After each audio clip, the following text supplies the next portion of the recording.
I've told you before that I come from a championship lineage. And on this Thanksgiving special, I have the pleasure of being joined by a man who needs no introduction, a fellow rookie sensation with 6 fantasy football trophies. 2 of them, first place. 1 championship in this very league, in his debut. Ladies and gentlemen, returning for the first time since he was so unceremoniously removed from this league, my brother, Mr. Dustin Bryant. Thank you. Hello. Welcome. Now, Happy to be here. being a champion in fantasy football is one thing, but being a champion face to face, hand to hand, in actual, real life football is another.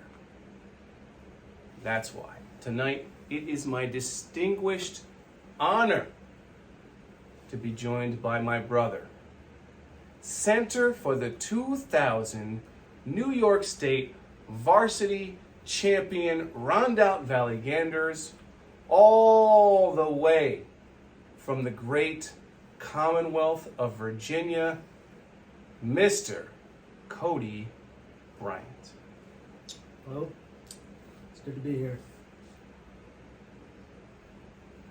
Ladies and gentlemen, you are looking at 3 brothers whose football accolades lend a gravity and a magnitude of opinion that simply cannot be quantified. Thank you, gentlemen, for joining me on this fantasy football Thanksgiving special.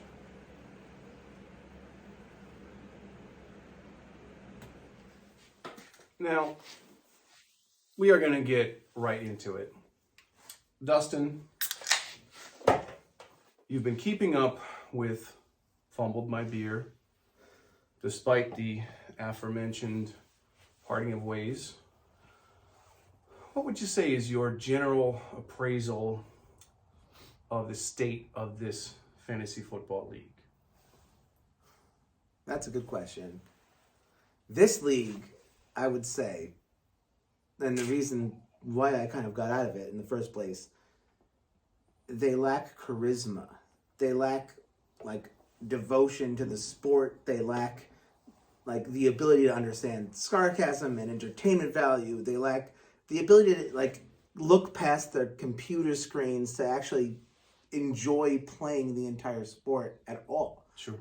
They're just staring at a thing and just punching in people that they looked up on the internet and said, oh, this guy's going to be good. They lack soul, essentially. They don't do anything that's fun. And the entire point of the league should be fun. Sounds like a bunch of adults who are still butthurt from being cut from the football team and couldn't make the drama club. Okay, Cody. Well, that's true. Most of my competitors in this league look at the surface level statistics of an individual player and without considering the team around that player. So, Cody, you witnessed firsthand, you experienced firsthand how important is, for example, the offensive line, and in particular, the center, as they relate to the success of the quarterback. And what is your assessment specifically of the Buccaneers line as they have contributed to the greatest of all time, Tom Brady?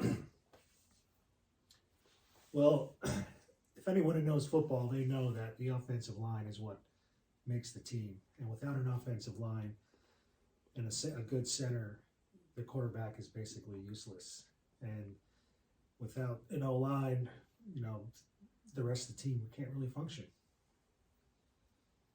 Truer words have never been spoken. It's kind of sad that the offensive line doesn't get any fantasy football points for doing their job. Maybe the new commissioner will change that rule. And we'll see a little more action from, tertiary players.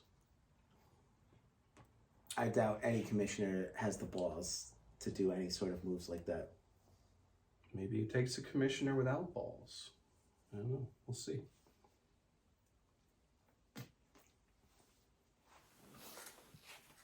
Dustin, you've beaten them all. You beat juggernauts of this league in your debut season to win the championship in 2015. To what do you attribute your incredible success, and what do you envision for the professor in the remainder of this season and the playoffs?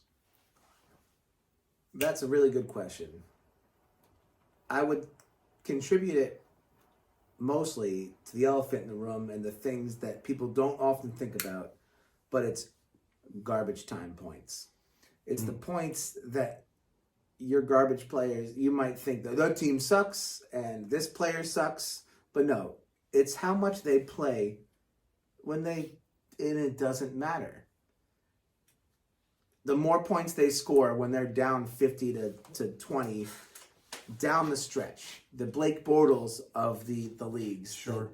Those type of players that are going to play, they don't even care. They're just going to keep going. Yeah. It's the Energizer Bunny of points. It's focusing on what player is going to give you garbage time points. And I think that the player with the most points at the end of this whole thing is going to probably win. Sure. Now, Cody, it's the 20th anniversary of your state championship. You rode into the Carrier Dome in Syracuse against three-time reigning state champ Lackawanna, favored against the underdog Ganders. What did it take to not only win that upset and shut them out 21-0 and set a new precedent for football champions? Well, I don't know what garbage time points are, but we didn't let the other team score any of them. And really what it took for us was we had a very fast offensive line that was able to make the right blocks on all the right plays in order to keep running the football down the field. We didn't really have a big passing game, throwing Hail Marys, so we stuck to running the ball on the ground, moving it down the field with our fast team, and a lot of it was contributed to our fast offensive line. Sure. Yeah. Well, you've heard it from the experts. So, what is the moral of the story here? The underlying message. I'll tell you what it is. When you've been around long enough,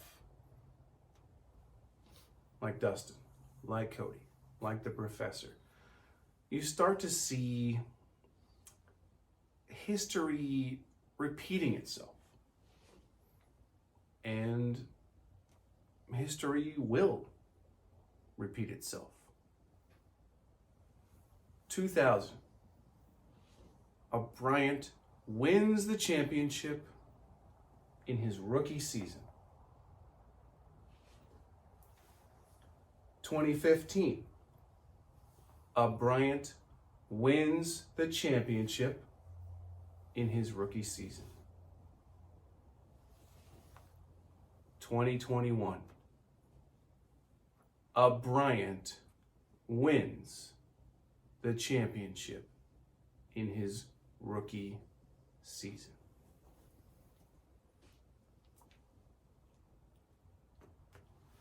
Happy Thanksgiving. Thank you, gentlemen, It's been a pleasure. Happy Thanksgiving. Happy Thanksgiving. See you all Sunday.